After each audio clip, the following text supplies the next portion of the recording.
네, 속리산을 다녀오셔서 많이 피곤하시죠? 쉬고 싶으신 마음이 들지 않습니까? 너무나 행복하게 또 천정계 속에서 하나님을 많이 경험하고 느끼고 하는 그런 시간이었을 거라고 믿습니다. 1시간 정도만 조금 버텨주시고요. 그리고 그 이후에 충분히 쉬었으면 좋겠습니다. 예, 창세기 3장 15절 말씀을 통해서 우리는 인류가 이 복음에 대해서 어떻게 반응하는가에 따라서 두 무리로 나누어진다고 우리가 말씀을 드렸습니다. 한 무리는 여자의 후손, 또 한 무리는 뱀의 후손. 그래서 창세기 4장에서 이 선언의 결과처럼 이제 인류도 두 무리로 나누어집니다. 예.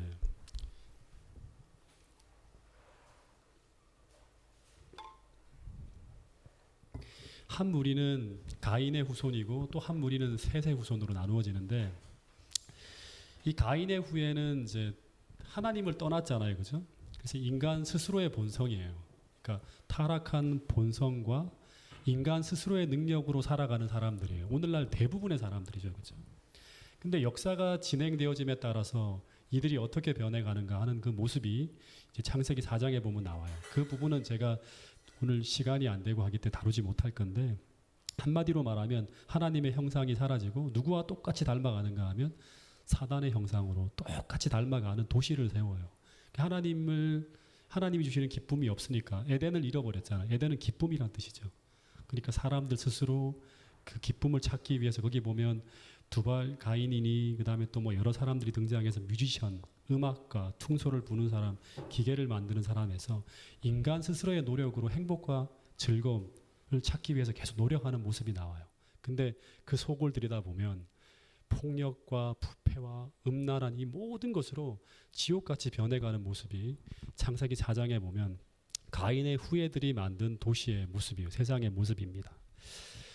그래서 그 창세기 6장 11절에 보면 노아 홍수 직전의 상황을 이렇게 쭉 묘사해 보는 그런 내용이 나오는데, 그 세상은 강포와 폐괴로 가득 차고 있었다고 성경은 진술하고 있습니다. 그리고 그 결과 이 사람들이 이렇게 살면 계속 불행해지잖아요. 이 세상을 하나님의 자비를 통해서 멸망시키는 게 노아 홍수예요. 이들은 너무너무 불행하게 살고 있었을 거예요. 사람들 만나면 툭하면 폭력이 이루어지고 사람이 죽어나가고 잔인한 일들이 벌어지고 하는, 그게 지옥이에요. 근데 그게 대비해서 창세기 4장 25절부터 5장까지 셋의 후손, 여자의 후손의 족보가 흘러나오는데, 거기에 이름들이 쭉 흘러나오다가 특별히 세 사람의 행적이 짧게 나옵니다. 그러니까 이름과 나이만 나오다가 스토리가 있는 사람들이 딱 세 사람이 등장해요. 그러니까 모세가 이것을 기록하다가 갑자기 하나님이 보여주시는 특별한 영감 때문에 이 부분에서 뭔가 한 구절 한 구절 첨언한 게 있어요. 그 딱 세 사람이 있는데, 이 세 사람은 여자의 후손이라는 어떤 특징을 가지고 있는 사람들인지, 이 창세기 3장 15절에 복음을 받아들인 사람들은 어떤 특징을 가지고 이 마지막 시대를 살아가는지를 보여주는, 그걸 설명해주는 내용들이에요. 이 세 사람은 어떻게 보면 종말에 살아남은 자의 특성을 보여준다고 할 수 있죠. 그 첫 번째가 누굴까요? 노아는 마지막이고요. 첫 번째. 예? 에녹은 두 번째고요. 그 앞에 또 나오는 사람이 있어요. 한 사람. 그 사람이 누굴까요? 첫 번째가 창세기 이제 4장 26절이네요. 예, 그러니까 4장 마지막 절부터 나오는데 이 셋에 대한 이야기가 나옵니다. 예, 좀 띄워주시겠습니까? 예. 셋은 에노스를 낳고 그 다음에 어떤 얘기 나오죠? 읽어볼까요? 시작.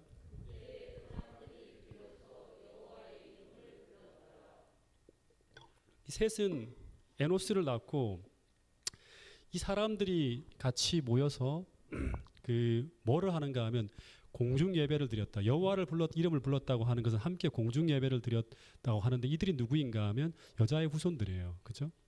가인의 후손이 아닌 여자의 후손들의 살아가는 삶의 모습을 보여주는 한 장면이 보이는 거예요. 반대 그 위의 내용들은 전혀 예배 드리는 모습이 없죠. 근데 이 사람들은 어떻게 했다? 첫 번째, 예배를 드렸다고 하는 거예요. 여자의 후손은 첫 번째 예배를 중심으로 모이며 살아가는 예배 공동체라는 사실을 보여주고 있어요. 함께 모여서 하나님을 찬미하고 예배하는 것.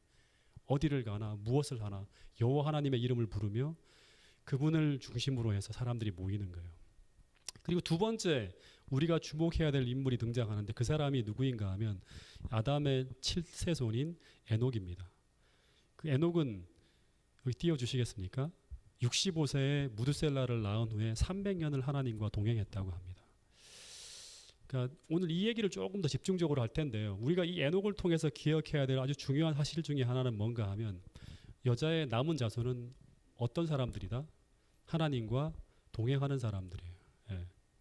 그들이 바로 역사의 마지막에 오늘 우리에게로 적용하면 어린 양이 어디로 우리를 인도하든지 따라가는 거예요. 동행하는 거예요. 그러니까 끌려가는 게 아니라 하나님과 함께 걸어가는 거예요. 그 길을.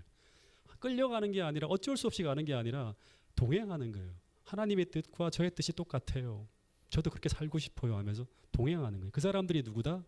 여자의 남은 자손이라고 하는 거예요. 그러기 위해서는 어떻게 해야 된다? 또다시 말하지만 우리는 하나님의 형상을 회복해야 돼요. 늘 자복하고 굴복하고 회개하며 하나님이 좋아하는 걸 나도 좋아하고 하나님의 뜻이 나의 뜻이 되는 그런 사람, 하나님과 뜻이 맞추어져서 계속 함께 살아가는 사람, 그런 사람이 되어야 한다고 하는 것입니다. 그리고 또 한 인물, 세 번째로 우리가 주목해야 될 인물은 바로 노아입니다. 이 노아는 인류를 구원하기 위해서 120년 동안 구원의 기별을 전하는 어떤 사람이다? 선교하는 사람이었다고 하는 거예요.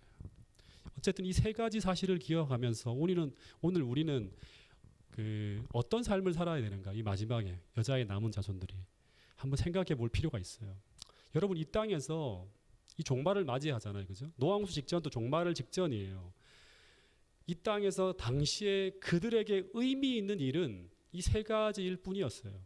첫 번째 예배하는 게 의미 있어요. 동행하고 선교하는 거예요. 여러분 우리의 인생은 그들보다 훨씬 더 짧게 살아요, 그죠? 근데 이 죄로 인해서 망가진 세상에서 특별히 종말을 살아가는 오늘 우리에게 제일 중요하고 의미 있는 일이 무엇일까? 여러분 지혜를 가지고 한번 생각해 보세요. 그 일은 바로 뭐가 하면 하늘을 준비하는 삶을 살아가는 거예요. 여러분 그래서 주님이 승천하신 후 지금까지 오늘 이 땅에 살아가는 모든 그리스도인들은 그분이 하늘에서 행하고 있는 것을 바라보며 그분은 지금 무엇을 행하고 있죠? 하늘에서 우리와 영원히 함께 살 집을 짓고 계시죠. 그죠? 내가 너희들과 함께 거할 처소를 하늘에서 예비한다고 하는 거예요. 그래서 이것을 믿고 있는 사람들은 주님께서 하늘에서 그렇게 하시는 것처럼 우리도 이 땅에서 그분과 영원히 함께 살 삶을 준비하며 살아가야 되는 거예요. 그게 바로 뭔가 하면 예배하고 동행하고 선교하는 거예요. 그분의 그 위대하심을 찬양하는 이 세 가지의 삶 외에는 이 땅에 살아가는 사람들에게 의미 있는 삶은 다 부수적인 거예요. 그죠? 제일 중요한 게 이 세 가지예요. 그래서 오늘 이 시간 그 5장의 족보를 조금만 더 세밀하게 살펴보면서 에녹의 이야기를 좀 더 나누어 보도록 하겠습니다. 5장 3절부터 한번 띄워 주시겠습니까? 쭉 보면 이제 그 족보가 의미가 없는 이야기가 아니에요. 굉장히 의미 있는 인포메이션들을 우리에게 주고 있어요. 예. 아담이 130세에 셋을 낳고 800년 동안 자녀를 낳다가 930에 죽었대요. 그러니까 아담이 죽은 해는 그 창세 후 930년에 죽은 거예요. 셋은 105세에 에노스를 낳고 912세에 죽었고 에노스는 90세에 게난을 낳고 905세에 죽었고 게난은 70세에 마할랄렐을 낳고 910세에 죽었고 마할랄렐은 65세에 야렛을 낳았고 895세에 죽었고 야렛은 162세에 에녹을 낳았고 962세에 죽었다고 하고 그 다음에 에녹은 65세에 무드셀라를 낳고 무드셀라를 낳은 후에 300년 동안 하나님과 동행하다가 365세에 승천하였다고 합니다. 그리고 무드셀라는 187세에 라멕을 낳고 라멕을 낳은 후에 쭉 살다가 969세에 죽었어요.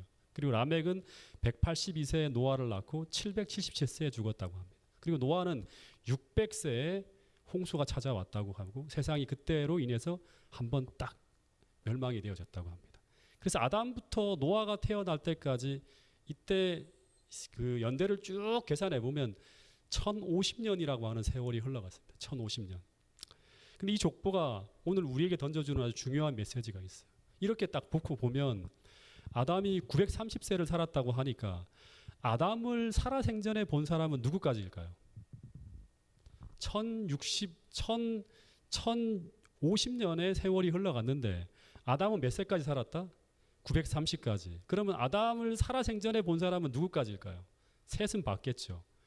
에노스도 봤을 거고, 게난도 봤을 거고, 마할랄렐도 봤을 거고, 야렛도 다 아담과 함께 살았어요.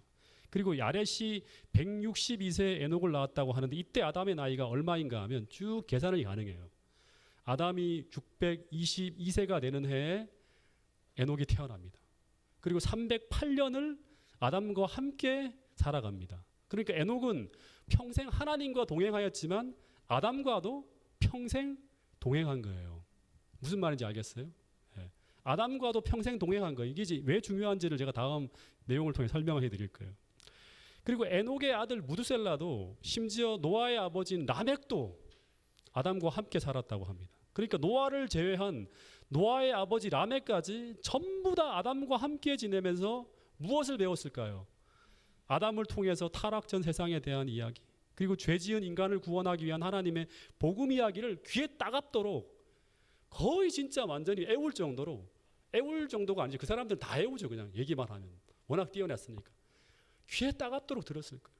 듣고 배웠다고 하는 거죠. 홍수 이전의 세계가 사악하기는 하였으나 그 시대 많은 사람들이 흔히 상상하듯이 무지와 야만의 시대는 아니었다. 홍수 이전의 사람들은 하나님의 형상으로 창조되어서 곧 하나님께서 물질 세계에 대한 모든 지혜를 가르쳐 주신 아담과 수백 년 동안 함께 있었다. 그래서 아담에 대한 지식을 얻는 데 있어서 그들만큼, 하나님에 대한 지식을 얻는 데 있어서 그들만큼 유리한 때는 그때 이후로 결코 다시 없었다고 합니다. 심지어 수세기 동안 에덴 동산의 출입문에 하나님의 영광이 쫙 나타나고 있었고 당시에요. 그리고 입구를 지키는 천사들이 막고 있는 낙원의 문이 다 있었어요. 이제 들어가지 못하지만 그 이유를 설명해 줬겠죠. 그리고 하나님의 존재를 부인할 수 없는 수많은 증거들이 다 눈에 펼쳐지고 있었다고 합니다. 그럼에도 불구하고 세상은 어떻게 돼가고 있다? 급속도로 타락하여 가고 있었다고 하는 거예요. 네. 여러분, 지식이라고 하는 것이 결코 사람을 구원할 수 없다고 하는 거죠. 아무리 우리가 온전한 지식을 갖고 있다 하더라도 사단도 마찬가지죠. 그렇죠? 우리가 우리의 자아가 굴복되지 않으면 우리가 가지고 있는 그 지식이 전혀 하나님께로 우리를 이끌지 못할 수도 있다고 하는 거예요. 부조화 선지자에 보면 아담의 7세손인 이 에녹이 살아가는 시대, 세상이 불과 600년 조금 더 지난 시대였는데 그런데 세상은 거의 종말로 들어가면서 온 세상 사람들이 전부 다 어떻게 살아가는가 하면 하나님에 대한 어떤 그런 모든 것들을 다 포기하고 오직 자기를 기쁘게 하기 위해 살아가요. 그게 죄악이죠. 그죠?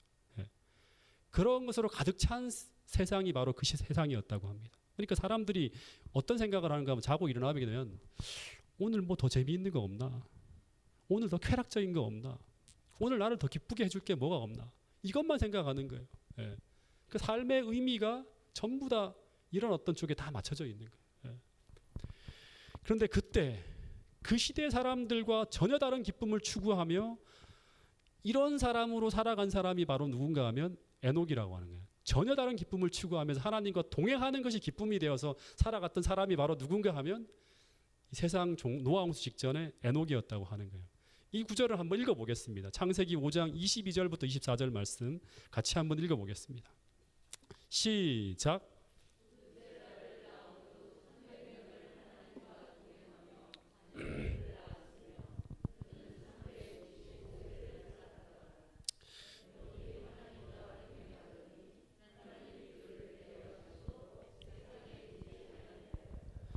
그러니까 우리가 이제 생각해야 될 게 뭔가 하면 이거를 딱 듣고 난 다음에 어떤 생각을 해야 되는가 하면 그가 어떻게 그런 죄악이 창궐하고 만연하는 그 시대에 어떻게 하나님과 동행할 수 있었을까? 이걸 생각해야 되는 거예요. 이 구절을 통해 찾아야 돼요.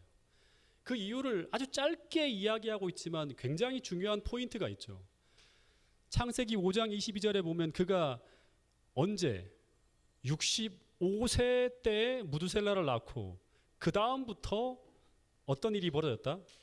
그 에녹의 인생은 무두셀라를 낳기 이전과 이후가 완전 달랐다고 하는 거예요. 그죠? 예. 그러니까 무드셀라를 낳기 이전에는 어떻게 보면 신앙이라고 하는 게 아주 나쁘진 않았지만 그 이전보다 완전히 비약적으로 확 성장하는 그런 계기가 있었어요. 그게 바로 무드셀라의 탄생이에요.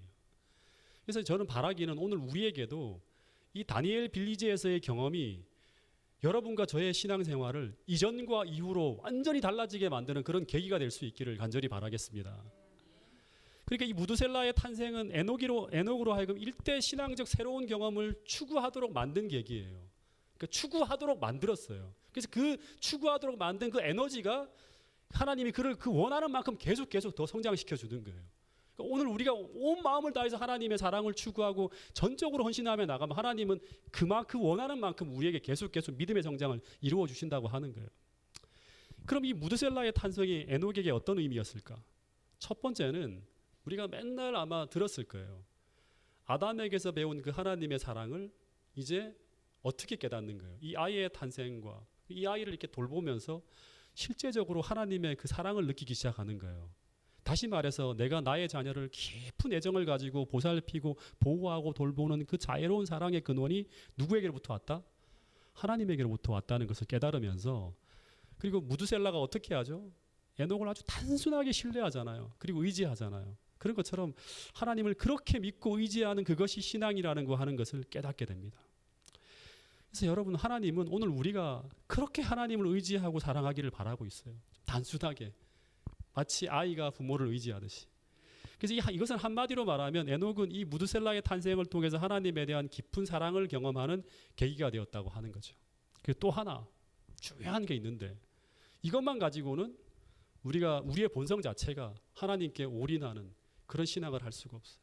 우리는 죄로 기울어지는 타락한 본성이 있기 때문에. 또 하나가 뭔가 하면 이 무드셀라의 탄생은 뭐를 깨닫게 되죠? 이 무드셀라의 탄생을 통해서 인류 전체에 보내는 메시지가 하나, 이 무드셀라의 계시처럼 주어집니다. 이때부터 선지자가 돼요. 이 무드셀라의 탄생은 그가 노아 홍수, 즉 종말에 대한 특별한 계시를 하나님으로부터 받는 계기가 됩니다. 이걸 증명하는 게 바로 뭔가 하면 그 이름이에요. 그러니까 에녹이 무드셀라를 탁 낳고 난 다음에 그 이름을 어떻게 지었는가 하면 무드셀라라고 지었다고 합니다. 이 무드셀라라고 하는 이름의 의미가 뭐죠? 무드라고 하는 거는 그가 죽을 때예요. 그가 죽을 때. 무드. 그리고 셀라는 뭐예요? 보내리라고 하는 거예요. 뭘 보내는 거예요? 그것을 보내리라. 뭘 보내리라? 홍수를 보내리라고 하는 거예요. 그래서 홍수의 계시를 최초로 받은 사람은 누구다? 에녹이라고 하는 겁니다. 에녹. 예. 당시 수많은 그리스도인들은 세상이 급속도로 악해져 가는 걸 보면서 와, 진짜 너무 악해져 간다. 막 이렇게 하면 세상이 이대로 영원히 지속된다면 우리가 살 수 있을까? 이런 두려움이 일었을 거예요. 근데 그래서 당시 그리스도인들은 계속 뭘 고대할까요? 그리스도인들이 고대하는 게 뭐예요? 창세기 3장 15절을 이 복음을 받아들인 후에 모든 그리스도인들이 꿈꾸는 게 뭐예요? 메시아가 하루속히 임하여 이 죄악을 끝내고 다시금 그들이 잃어버렸던 그 낙원으로 돌아가기를 소망하고 있었을 거예요. 근데 그렇게 기도하던 그때 하나님은 에녹에게 이 세상의 죄악을 물로써 심판하실 것이라는 것을 쫙 예언해 주는 거예요. 그런데 언제는 임하지 않는다? 무드셀라가 살아있을 때는 홍수가 임하지 않는다고 하는 거예요. 그러나 그가 죽을 때 홍수가 임하게 될 것이라고 예언을 하셨어요. 근데 무드셀라가 죽을 때가 언제예요? 무드셀라가 죽을 때가 언제죠? 언제인지는 그날과 그때는 아무도 모르는 거예요. 오직 하나님만 아시는 거예요. 예. 그래서 이때부터 이 무드셀라가 탄생했을 때부터 종말이 시작되는 거예요. 마치 예수님의 승천 이후로 모든 사람들이 예수님이 자기가 죽기 전에 올 거라고 생각을 하면 계속 고대하며 살잖아요. 한 해 한 해가 매해가 뭐예요? 올해 주님이 오시기를 소망하며 살아가는 거예요. 그렇게 살아가는 거예요. 언제까지? 무드셀라가 죽을 때까지. 예. 근데 이 창세기 5장의 계보를 쭉 살펴보면 홍수는 정확히 무드셀라가 죽던 해에 시작되었다는 걸 알 수 있어요. 근데 이 무드셀라는 언제 죽을지 몰라요. 그죠? 근데 언제 죽죠? 이전에, 요거 얘기하기 전에. 그러면 언제 죽을지 모르는데 그러면 이 사람들이 어떻게 재림 준비를 노아 홍수 이 종말을 준비하며 살아갔을까요? 그 준비가 세상 끝을 준비하며 살아가는 게 어떤 거였죠? 그들에게는 딱 하나예요. 그 준비는 오직 하나. 창세기 3장 15절에 하나님께서 준비한 구원의 선물 복음을 받아들이고 살아가는 거예요. 이게 뭐냐 그러면 종말을 준비하는 거예요. 마찬가지로 오늘 우리에게도 똑같아요. 오늘 우리가 복음을 갖고 살아가는지를 날마다 증명하며 그것이 내 안에 있는지를 살피며 살아가는 거예요. 그들은 그렇게 종말을 준비하며 살아갔어요. 그렇게 살아가는 사람들에게 어떻게 할까요? 방주에 대한 계시가 또 주어지는 거예요. 먼저 주어진 빛대로 살아가는 사람들에게 그 다음에 빛이 주어지는 거예요. 예. 근데 이 무두셀라가 죽던 해가 언제냐 그러면 바로 노아가 600세 되던 해였는데 그때 그 무두셀라가 죽는 날 홍수가 보내절이라는 말씀처럼 노아의 홍수가 임하게 됩니다. 근데 이때 무두셀라의 나이가 몇 살인가 하면 무두셀라가 몇 살까지 사는가 하면 969세. 인류 역사상 가장 오래 생존한 사람으로 기록되어져 있어요. 여러분 이게 저한테 큰 감동이었어요. 너무나 큰 감동이었어요. 네. 세상이 너무나 악해져 가고 있는데 그냥 빨리 무두셀라를 죽이고 세상을 홍수로 멸망시키면 되잖아요. 근데 하나님께서 인간을 너무너무 사랑해서 한 사람이라도 더 구하기 위해서 오래 참고 기다리시며 자비를 베푸시는 그 하나님의 사랑의 모습을 볼 수 있어요. 조금이라도 더 가능성이 있다면, 조금이라도 희망이 더 있다면 인류를 구원하기 위해 그 은혜의 기간을 어떻게 하신다? 연장 계속 하시면서 다른 믿음의 선조들보다 이 무두셀라를 수십 년을 더 살게 하시며 은혜의 기간을 연장하시는 하나님의 모습을 볼 수 있어요. 여러분 노아 홍수 직전에 이제 우리가 내일 공부하겠지만 세상의 형편은요, 사람들의 생각이 머리부터 발끝까지 아침부터 저녁까지 하루 종일 온종일 악에 가득 찬 모습으로 살아가요. 생각하면 모든 것들이 다 그렇게 기능하는 세상이 될 때까지도 하나님은 단 한 명이라도 마치 기생 라합을 여리고성이 멸망하기 직전에 그 한 사람이라도 구원할 사람이 있으면 찾아가시잖아요. 그런 것처럼 하나님께서 기다리셨다고 하는 이야기가 바로 이 무두셀라라는 이 죽음을 통해서 우리가 알 수 있는 큰 사랑의 기별이라고 하는 것입니다. 어쨌든 이 에녹은 무두셀라가 태어날 때부터 이 종말의 계시를 받은 이때부터 세상의 덧없음을 알고 오직 하나님만 바라보며 하나님과 평생 동행하며 살아갑니다.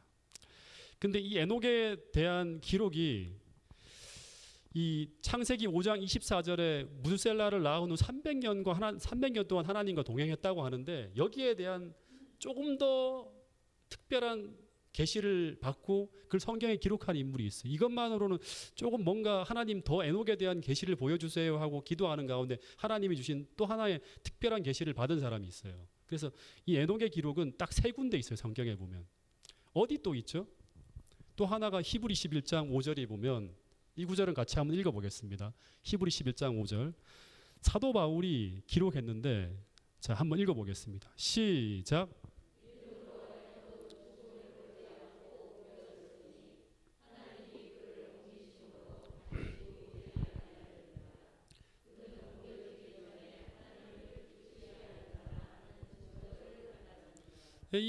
그 에녹이라고 하는 사람은 하나님을 기쁘시게 하는 자로 살아갔다고 하는 기록이 나와요. 그러니까 하나님과 동행했다. 동행하는 것은 무엇이다? 하나님을 기쁘시게 하는 자로 살아간. 연결을 시켜야겠죠. 이 말은 그는 이 땅에 살아갈 때 세상 사람들이 에녹의 별명을 하나 지어줬어요. 이 사람은 어떤 사람인가? 하나님과 동행하는 사람이라고 하는 그걸 모세는 표현했는데 이 사람은 어떤 사람인가 하면 사람들이 이 사람의 별명을 하나 지어준 거예요. 살아갈 때. 이 에녹이라고 하는 사람은 어떤 사람이다? 한 승천하기 전에 사람들은 뭐라고 불렀다? 하나님을 기쁘시게 하는 자. 이게 이제 에녹의 삶의 특징들을 딱 설명해주는 별칭으로 불려진 이름이라고 하는 거예요. 근데 이 말은 어떤 의미일까요? 또다시 창세기 3장 15절을 적용시키면 보통 복음을 받아들이지 않은 자는 어떻게 살아가죠? 자기를 기쁘게 하기 위해 살아갑니다. 이 복음을 받아들이지 않은 사람이에요. 당시 가인의 후예들의 삶의 기록을 보면 그들은 오직 어떻게 하면 나를 행복하게 할 수 있을까? 어떻게 하면 나를 기쁘고 즐겁게 할 수 있을까가 그들의 삶의 목적이었습니다. 그런데 에녹은 그런 시대에 그런 흐름에 역행하고 거스르면서 오직 하나님을 기쁘시게 하는 자로 살아갔다고 합니다. 근데 에녹의 이런 삶은 에녹 한 사람만 이렇게 살았을까요? 아니라고 해야 돼요. 아니에요. 에녹은 그걸 대표하는 사람이었지만 에녹만이 아니에요. 당시 노아 홍수 당시에 구원받은 사람들은 전부 하나님을 기쁘시게 하는 자로 살아갑니다. 노아도 그렇게 살았을 것이고, 무드셀라도 그렇게 살았을 것이고, 라멕도 그렇게 살았을 것이고, 전부 그렇게 살아갔을 거예요. 왜냐하면 복음을 받아들인 사람은 어떤 사람이다? 더 이상 자기를 위해 살지 않고 오직 누구를 위해서? 나를 위해 십자가에 달려 돌아가신 그 예수님을 기쁘시게 하는 자로 살아가는 사람들이 바로 누구예요? 복음을 받아들인 사람이에요. 근데 이렇게 살아가는 게 쉬운가요? 이렇게 살아야 한다고 이렇게 알려주니까 나도 이제 이렇게 살아야지 하면 되나요? 억지로 하면 되나요? 절대 안 됩니다. 근데 또 하나 생각해야 될 게 뭐냐면 복음을 받아들일 때 그 복음이 우리를 이렇게 변화시킨다고 하는 거예요. 근데 어떻게 변화시키는가? 중요한 거예요. 사도 바울이 이런 경험을 했대요. 근데 바울은 그것을 어떻게 경험했는가 하면 주의 사랑이 나를 어떻게 한다? 강권할 때 그것이 가능했다고 이야기합니다. 고린도후서 5장 14절 15절 한번 띄워주세요. 자, 이 말씀을 같이 한번 읽어보겠습니다. 시작.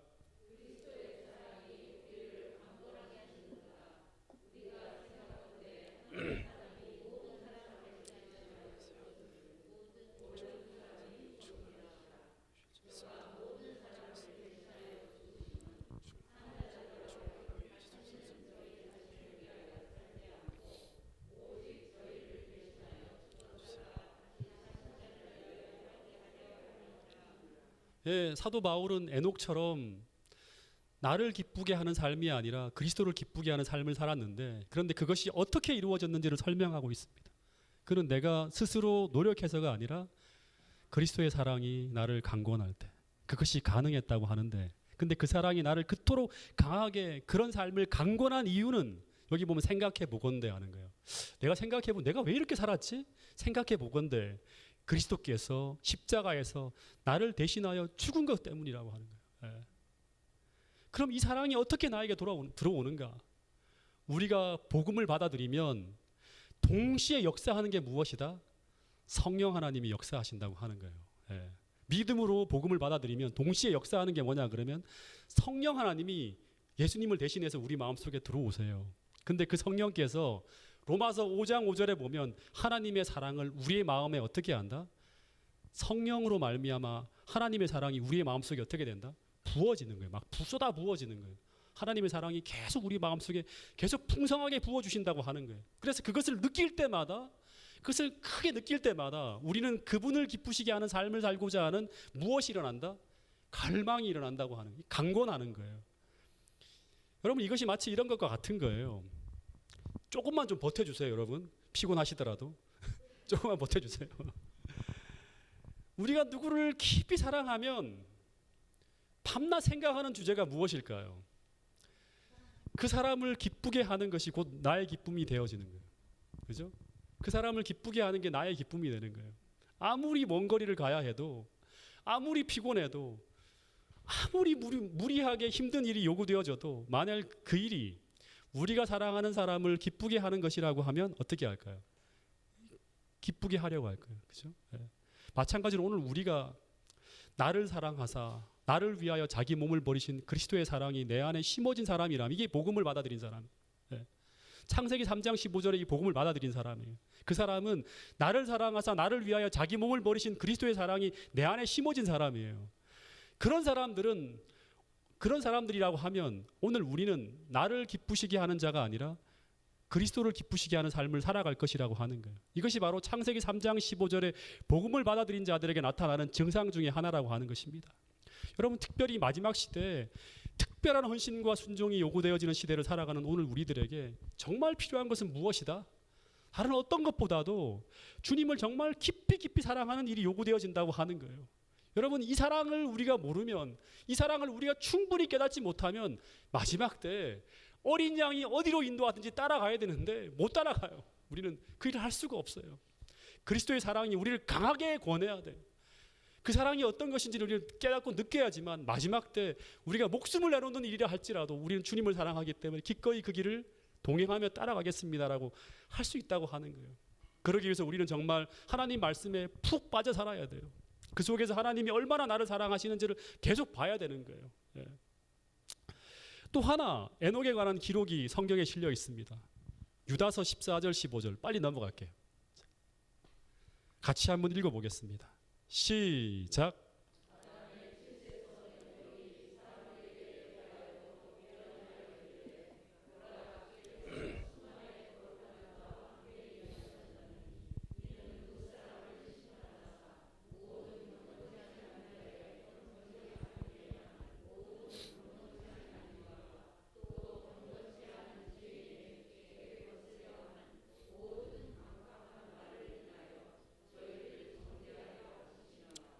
본문에 보면 그 유다는 에녹이라고 하는 사람이 이런 예언을 했다고 이걸 봤어요. 이 주의 형제 유다가 이제 이 에녹에 대한 계시를 보는데 에녹이 이런 예언을 했대요. 어떤 예언을 했다고 하는가 하면 하나님께서 나에게 미래를 보여주셨는데 보라 주께서 수많은 천사와 함께 세상에 임하는 장면을 쫙 보여줬대요. 에녹에게. 에녹이 그런 이게 무슨 장면이에요? 수많은 천사와 함께 이 땅에 임하는 장면. 무슨 장면이죠? 노아 홍수가 아니에요. 재림이에요. 그 부조화 선지자에 보면 나와요. 재림의 광경까지를 쫙 보여주는 거예요. 노아 홍수만이 아니라 홍수로 세상이 끝나는 겁니까? 그렇지 않아요. 다 끝까지를 보여주는 거예요. 그때 하나님은 모든 사람들을 심판하시는데 모든 경건하지 않은 일과 또 죽게 거스려 한 모든 강박한 말을 인하여 하나님께서 정죄하실 날이 분명히 있을 것이라고 하는 심판의 기별을 누가 전했다? 에녹이라고 하는 사람이 전했다고 하는 거예요. 심판의 기별을 전했다고 하는 거예요. 그래서 에녹의 삶과 기별은 역사의 종말에 여자의 남은 자손으로 살아가는 하나님 백성들이 어떻게 살아가야 할지를 잘 보여주는 표상과 같은 역할을 하고 있었던 사람이 누구인가 하면 에녹이라고 하는 거예요. 여러분, 에녹이 세상에 심판을 증거한 것처럼 종말의 여자의 남은 자손인 우리도 이 세상에 하나님이 심판이 가까이 이르렀다고 하는 이 세 천사의 기별을 전하는 사람들이 바로 누구예요? 오늘 우리들이죠. 비슷하게 흘러가는 걸 볼 수 있습니다. 그러면 이제 마지막 한 가지만 좀 더 설명을 좀 드리겠습니다. 그 에녹이 세상을 창조한 후에 이제 600년이 지난 후에 이제 야렛의 아들로 태어나는데, 근데 에녹이 태어날 당시에 인류 역사 속에 아담 할아버지도 살아계시고 2대조, 3대조, 4대조, 5대조까지 모든 사람들이 하나도 죽지 않고 다 함께 살아가는 그런 시대였어요. 에녹이 조금만 문을 열고 나가면 어떤 일이 있는가 하면 그 출입이 제한되어져 있지만 뭐가 보일까요? 문만 열고 나가면 뭐가 보이죠? 바로 앞에 에덴 동산이 눈앞에 쫙 보이고 있고, 그리고 매일 에덴 동산 출입구에서 뭘 볼까요? 불칼처럼 이렇게 이제 하나님의 영광이 쫙 임하는 장면, 그리고 그 옆에 천사들 둘이 같이 이렇게 움직이는 장면이 쫙 보이는 거예요. 하나님의 임재의 영광을 매일같이 바라봐요. 그렇게 예배를 드리는 시대가 바로 에녹이 살던 시대였어요. 근데 그럼에도 불구하고 세상의 종말이 임박해 오고 있었어요. 근데 여러분, 에녹이 이렇게 선교사로 하나님과 동행하며 살아갈 수 있도록 에녹의 신앙에 절대적인 영향력을 끼친 사람이 누구일까요? 제가 서두에 계속 설명을 했어요. 누구일까요? 에녹은 하나님과도 동행했지만 누구와도 함께 살았다? 아담이에요. 예. 부조화 선지자를 보면 바로 아담이었어요. 에녹은 아담과 더불어서 평생을 같이 살다가 아담의 죽음을 목격한 후 얼마 안 되어 승천한 사람이 바로 누구인가 하면 바로 그 에녹이라고 하는 사람이에요. 아담의 죽음을 목격하기 전에 승천한 사람이에요. 예. 근데 이 에녹이 태어날 때 아담의 나이가 622세라고 했습니다. 그리고 아담이 930살에 이제 그 사망하기 때문에 318년간 아담과 함께 살다가 아담이 사망한 후에 47년을 더 살다가 하늘로 승천하니까 제가 잘못 얘기했네요. 지금 저도 좀 잠깐 했습니다. 그러니까 이 에녹은 평생 아담과 함께 살았어요. 근데 평생을 아담과 함께 살던 에녹에게 그 당시 사람들에게 아담의 죽음은 어떤 것이었을까요?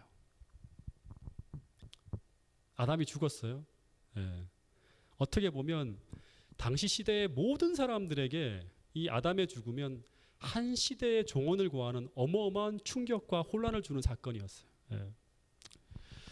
여러분, 아담은 초기 노아 홍수 전에 사람들에게 어떻게 보면 이렇게 생각하면 돼요. 예수님 같은 존재가 바로 누군가 하면 아담이었어요.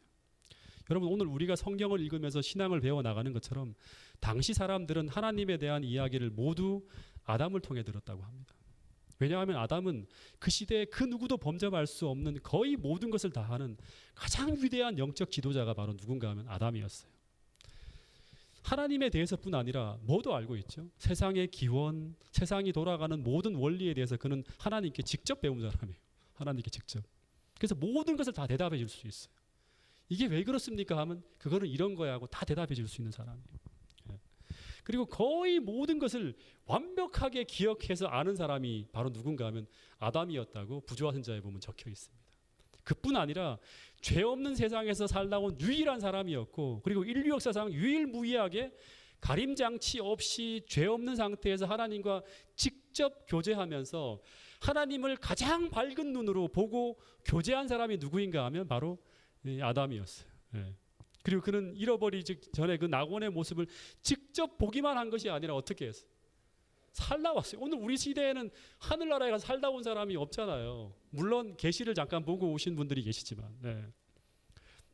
그래서 오늘날 엘렌 화이트나 초기 교회 사도나 심지어 모세와도 비교할 수 없을 만큼 훨씬 더 밝은 빛을 가진 사람, 그 사람이 누구다? 아담이었다고 하는 거예요. 그래서 아담이 살아 있다고 하는 것은 아직까지 세상에 빛이 있다는 의미였다고 이제 얘기를 해요. 그 예수님이 계실 때 빛이 있었던 것처럼. 그래서 이때까지만 하더라도 그나마 어느 정도 사람들은 이 아담의 이야기의 말을 들으면서 어느 정도 악을 제어하면서 통제가 가능했던 시대가 아담이 살아있을 때 시대였다고 합니다. 이런 글이 있어요. 아담이 그들 가운데 있는 동안에는 하나님의 최고의 존재와 최고의 권위, 그분의 율법에 순종할 의무 등은 좀처럼 문제시되지 않는 진리였다고 하는 거예요. 그러니까 이거는 인정한다고 하는 거예요, 사람들이. 그거는 아담이 얘기한 거는 맞아 이렇게 얘기했다고 하는 거예요. 비록 순종은 못하더라도 부정할 수는 없었다고 합니다. 그래서 다들 조심조심하며 살았다고 하는 거예요. 예.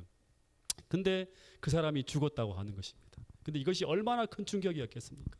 어떻게 보면 이 아담의 부재는 세상에 완전히 뭐가 왔다? 어둠이 덮였다고 하는 거예요. 그래서 아담이 죽는 것을 처음 본 사람들은 이런 생각을 했다고 합니다.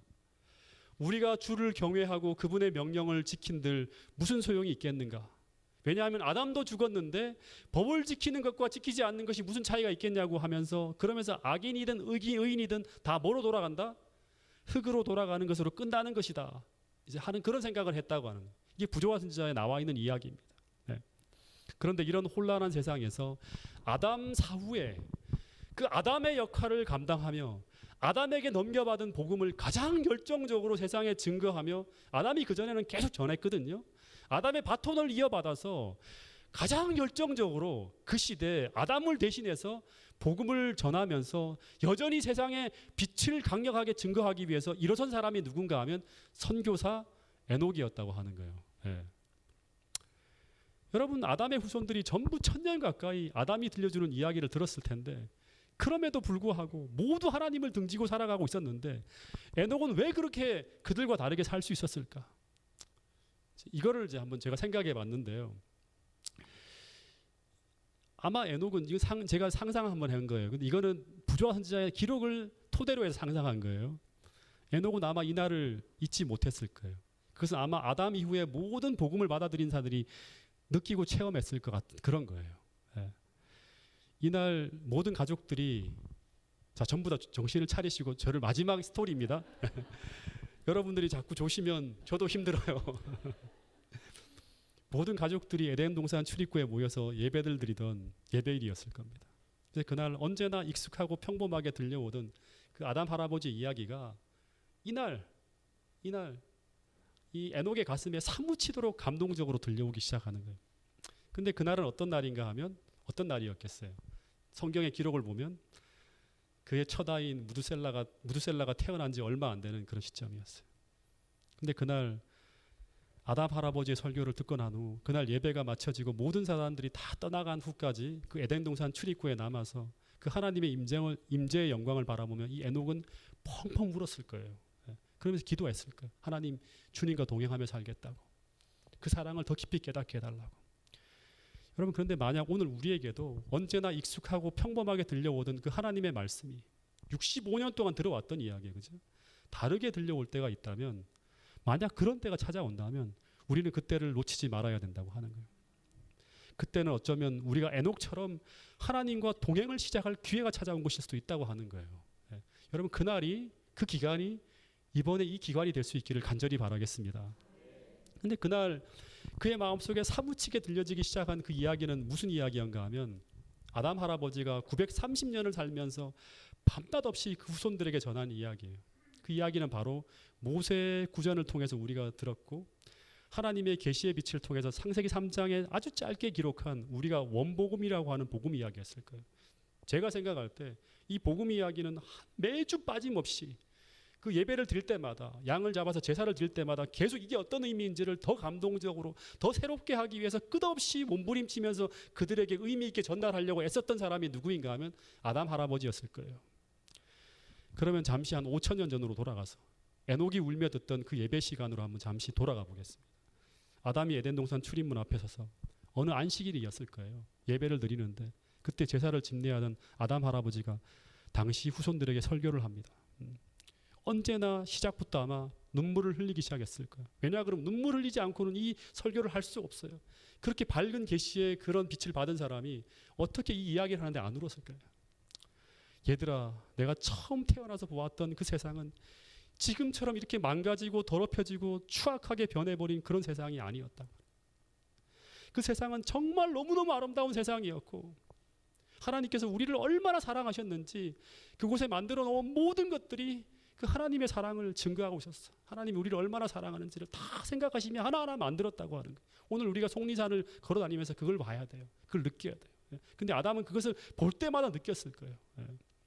근데 그런 세상을 잃어버린 걸 생각하면 지금도 마음이 아프다고 하는 거예요. 그때 너희 할머니와 함께 즐기던 그 거룩하고 아름다운 그 행복들을 생각하면 우리가 지금 이 땅에서 즐기는 그 어떤 것들도 그 어떤 쾌락들도 그 에덴에서 우리가 누리는 것에 비하면 정말 아무것도 아니라고 하는 거예요.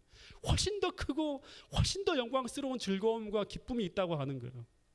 그러면서 창세기 3장에 벌어졌던 그 이야기를 또 반복해서 말씀하십니다. 너희 할머니인 하와가 뱀으로 둔갑에 찾아온 그 마귀에게 유혹되어서 죄에 무너져 버렸을 때 그때 우리는 그 죄가 얼마나 무서운 것인지 몰랐다고. 우린 세상이 이렇게 변해버릴 줄 몰랐다고 하는 거예요. 근데 죄를 짓고 나니까 모든 것이 너무나 무서워 보였고 모든 것이 추하고 수치스럽고 그렇게 사랑스럽던 아내가 미워지고 그러면서 나는 생각하기를 이제는 하나님의 율법을 범한 결과로 죽게 될 것이라고 생각하며 공포에 떨고 있었다고 하는 거예요. 그런데 그날 저녁 변함없이 하나님께서 찾아오셔서 나를 부르시는데 그 나를 애타게 부르시는 그 소리는 이전과 다르게 너무나 슬펐다고 하는 거예요. 옛날에는 다정하게 부르시는데 갑자기 부르는 목소리가 하나님의 음성이 달리 들리는 거예요. 그런데 그때 나는 이상하게 내가 그렇게 사랑했던 그 하나님이 나를 부르시는 소리가 들려오는데도 하나님 저 여기 있습니다 하고 달려갈 수가 없었다고 하는 거예요. 왜냐하면 이전과 다르게 하나님이 너무나 두렵고 무서워 숨어 있을 수밖에 없었다고 하는 거예요. 근데 계속 하나님은 나를 찾으시면서 아담아 아담아 어디 있느냐 하고 나를 찾고 있었다고 하는 거예요. 그러다 결국 하나님은 내가 숨어 있는 그곳까지 찾아오셨고 그리고 떨고 있는 우리를 바라보시며 이런 말씀을 하셨다고 하는 거예요. 아담아 하와야 두려워하지 말라고. 내가 너희를 결코 죽게 내버려 두지 않을 것이라고. 너희를 결코 잃어버리지 않을 것이라고. 이 수치스러운 악의 구렁텅이에 결코 그냥 버려두지 않을 것이라고 하는 거예요. 그래서 내가 너희를 살릴 계획을 가지고 왔다고 하는 거예요. 그러면서 그분의 목소리는 떨리고 있었다고 하는 거예요. 그 이야기를 듣는데 그 이야기가 너무나 충격적인 이야기. 그 계획들이. 그 이야기는 이런 것이었다고 하는 거예요. 너희가 범한 그 율법은 변경되거나 폐기되거나 그 어떤 것으로도 대체할 수 없는 것이어서 그 율법을 범한 너희를 살리기 위해서 너희를 대신해서 누군가는 피를 흘려 죽게 된다. 그러면서 당시에 단 한 번도 피를 흘린 적이 없는 그 세상에서 그 아담의 정원에서 행복하게 돌아다니는 양을 하나님이 한 마리를 잡으시는 거예요. 그리고 그 피를 흘리고 죽어가는 양의 모습을 보여주셨는데 그때 아담과 하와는 너무나 충격적이었다고 하는. 당시에는 낙엽 하나만 나뭇잎 하나만 떨어지는 걸 보더라도 슬퍼질 정도로 세상에 죽음이 없는 세상이었어요. 근데 양이 죽는 거예요. 자기가 그렇게 사랑하던 하나님의 형상을 받아서 모든 피조물들을 다스릴 때 하나님의 마음으로 다 돌보던 것들이었거든요. 그 피를 흘리고 죽어가는 양의 모습을 보면서 너무나 가슴이 아파 볼 수 없었다고 합니다. 왜냐하면 죽음이라는 걸 본 적이 없는 세상에서 이 한 마리의 무고한 양이 자신들을 대신해서 피를 흘리며 죽어가는 걸 볼 때 밤새 가슴이 아파 견딜 수 없었을 거예요. 근데 하나님이 그 죽은 양의 가죽을 하나하나 다 벗겨내시면서 그 가죽으로 아담과 하와의 옷을 지어 입히시면서 에덴 동산 밖으로 함께 나올 때 하나님이 이런 말씀을 더 하셨다고 하는 거예요. 그 말씀은 바로 아담과 하와야, 이 동산에서 너희가 죽어서 나와야 하는데 근데 살아서 나오게 되었는데, 그런데 그 이유는 바로 이 양이 너희를 대신해서 죽었기 때문이 아니라 바로 너희를 대신해서 죽음을 당하게 되는 나의 희생 때문이라고 하는 거예요. 그러면서 이 양은 먼 훗날 너희 죄를 대신해 죽게 될 나의 모습을 예고하는 것이라고 하는 이야기를 쭉 들려줬을 거예요. 그러면서 이 희생을 잊지 말라고, 이 사랑을 잊지 말라고, 이 사랑이 너의 마음에 심어지고 새겨져야지만 이 사랑이 너를 이끌어서 죄를 이기게 할 것이고 나의 율법을 다시금 지키게 할 것이고, 그리고 이 사랑이 다시금 우리가 행복하게 교제하던 그 모습으로 너희를 변화시켜 낼 것이라고 이야기했다고 하는 것입니다. 근데 이 이야기를 들을 때 아담과 하와는 그 동산을 빠져나오지 못하고 그 자리에 털썩 주저앉아서 아마 펑펑 울었을 거예요. 그리고 동시에 그들의 마음에 물밀듯 밀려 들어오는 생각이, 어떻게 하나님께서 이런 어마어마한 사랑을 나에게 베풀어 주시는지, 그 사랑이 너무나 커서 감당할 수가 없었을 거예요. 그러면 떠오르는 생각이 뭔가 하면, 우리를 속여서 죄에 빠지게 한 마귀가 너무너무 미워지게 되었고 두 번 다시 죄를 짓고 싶은 마음이 들지 않았을 것입니다. 그리고 죽을 때까지 나를 사랑하사 나를 위하여 자기 몸을 버리게 되는 이 하나님이 주신 이 복음을 위하여 살겠다는 결심을 하게 되었을 거예요. 그래서 여러분, 부조와 스자에 보면 평생 아담은 이 복음을 전하는 일에 자신을 바치며 살아갑니다. 이거 외에는 다른 의미가 없어요. 무조건 다른 세상이 빨리 메시아가 올 날을 바라보면서 매일같이 그가 한 일은 뭔가 하면 복음을 전하는 일이었어요. 그리고 에녹보다 더 깊이 하나님과 동행한 사람은 저는 아담이었을 거라고 생각이 들어요. 왜냐하면 아담은 원래 타락하기 전에 몸을 가지고 있었기 때문에, 그가 훨씬 더 밝은 빛을 가지고 있었기 때문에 그 사람에 대한 평가가 그렇게 됐지만, 실제로는 에녹보다 훨씬 더 깊이 하나님과 동행한 사람은 아담이었을 거예요. 여러분, 이것이 바로 아담이 그의 후손들에게 들려준 창세기 3장 15절에 나오는 복음 이야기였을 것이라고 하는 거예요. 근데 이 이야기를 아담, 셋, 에노스, 게난, 마할랄렐, 그리고 에녹과 무드셀라, 라멕까지 다 들려주었는데, 근데 그 중에서 가장 크게 감동받은 사람이 바로 누구였다? 에녹이었다고 하는 거예요. 여러분, 부조와 선지자에 보면 이런 기록이 있습니다. 좀 띄워주세요. 또 띄워주세요. 네. 에녹은 아담으로부터 타락의 어두운 이야기와 그 약속에 나타난 하나님의 은혜에 관한 위안을 주는 이야기를 배웠고, 누구로부터 배웠다? 그는 에녹이에요. 에녹은 아담으로부터예요. 아담으로부터 타락의 어두운 이야기와 그 약속에 나타난, 약속이 뭐예요? 창세기 3장 15절이잖아요. 하나님에 관한 위안을 주는 이야기를 다 배웠어요. 그리고 그 이야기가 다시 말해서 그리스도를 통한 하나님의 무한하고 측량할 수 없는 사랑의 이야기예요. 그렇죠? 이 배우고 난 다음에 이것이 어떻게 되었다? 밤낮 그의 명상의 주제가 되었다고 하는 거예요. 여러분, 오늘 우리도 밤낮 하나님의 사랑의 이야기가 어떻게 되어야 될까요? 이게 우리의 명상의 주제가 되어야 되는 거예요. 무엇을 생각하든 어떤 순간에도 계속 이 하나님의 사랑을 계속 느낄 수 있게 해달라고 기도하고, 그걸 배워야 되고 볼 수 있도록 해달라고 계속 노력해야 되는 거예요. 그게 바로 어떻게 에녹으로 하여금 하나님과 300년 동안 동행하게 만든 이유가 되었다고 하는 거예요. 그리고 그는 이 밤낮 하나님의 사랑을 그가 계속 성경을 통해 받고 난 후에, 이게 그의 삶의 주제가 된 후에, 그는 또 어떻게 했다? 전심전력을 다하여 그가 살고 있는 주위 사람들에게 이 사랑을 나타내려고 애썼다고 하는 거예요. 다시 말해서 이것이 바로 그로 하여금 심판의 기별을 전하는 선교사가 되게 했을 거예요. 아무리 세상 사람들에게 배척받는 그런 심판의 기별을 경고하는 것이 두려운 일이고 힘든 일이고 불편한 일이라 할지라도, 하나님의 사랑을 알기 때문에 이걸 전하지 않고는 안 되는 거예요. 전하는 거예요. 계속. 여러분, 부조와 선지자, 이 내용이 바로 저로 하여금 이런 생각을 하게 만든 근거였습니다. 여러분, 그리고 이것이 바로 300년 동안 그가 하나님과 동행하는 모습이었고 비결이었다고 하는 거예요. 여러분, 결국 핵심은 이 사랑이, 아담으로부터 들은 이 십자가의 사랑이 그의 밤낮 명상의 주제가 되었기 때문에 그는 더 높은 경험에 이르고, 그리고 하나님과 더 친밀한 교제로 이끌려 들어가서, 그리고 거기서 하나님의 자녀로서의 자신의 의무와 책임을 다하게 되었고, 이 사랑이 계속 강건하니까 하나님을 기쁘게 하는 게 무엇일까가 그의 삶의 주제가 되었기 때문에 자신에게 주어진 책임과 의무를 기쁘게 다하는 거예요.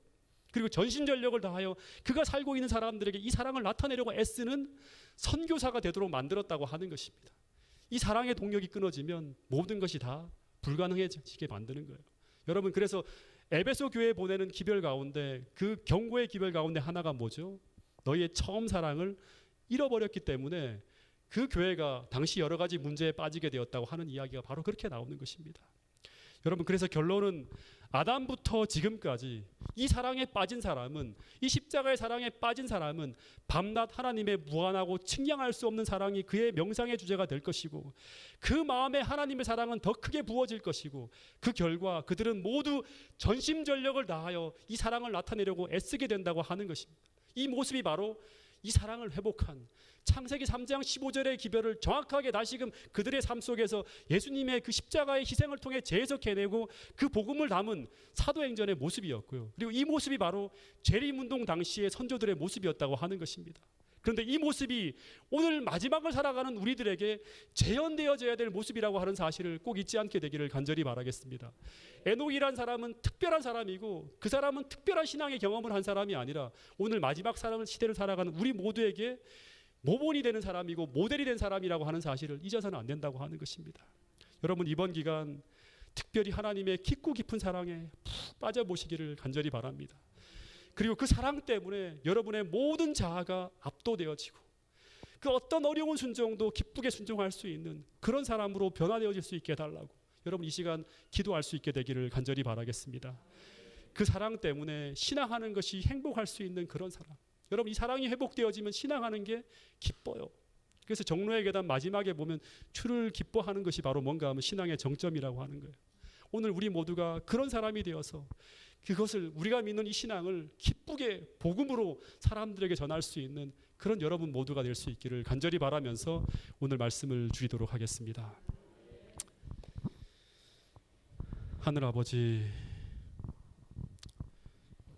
오늘 우리에게 에녹의 삶을 통해서 배워야 될 정말 중요한 교훈들을 가르쳐 주셔서 감사합니다. 주님, 오늘 우리에게도 에녹이 느끼고 경험했던 그 하나님의 사랑이 성령을 통해서 풍성하게 부어질 수 있도록 도와주시옵소서. 오늘 그 사랑이 우리 삶에 밤낮 없는 삶의 주제가 될 수 있을 만큼 오늘 그 사랑을 우리가 갈망하는 사람이 되게 하시고 주님께 기도하며 구하는 사람이 될 수 있도록 주님 도와주시옵소서. 특별히 이 집회에 참여하는 모든 분들의 마음속에 함께 하시고 또 육신에도 함께 하여 주셔서 영육의 치유의 경험을 경험하게 하여 주시고, 정말 이 곳을 떠나나갈 때 우리 모두가 하나님께 감사하며 새로운 사람으로 거듭난 그런 경험을 할 수 있도록 우리 모두를 축복하시고 성령으로 인도하여 주시옵소서. 잠시 무릎 꿇고 기도하는 시간 주의 성령으로 우리에게 임재하여 주셔서 그 하나님의 사랑을 더 깊이 생각하고 명상하며 우리의 마음이 주님 앞에 온전히 드려지는 은혜로운 시간 될 수 있도록 축복해 주시옵기를 예수님 이름으로 기도드렸습니다. 아멘.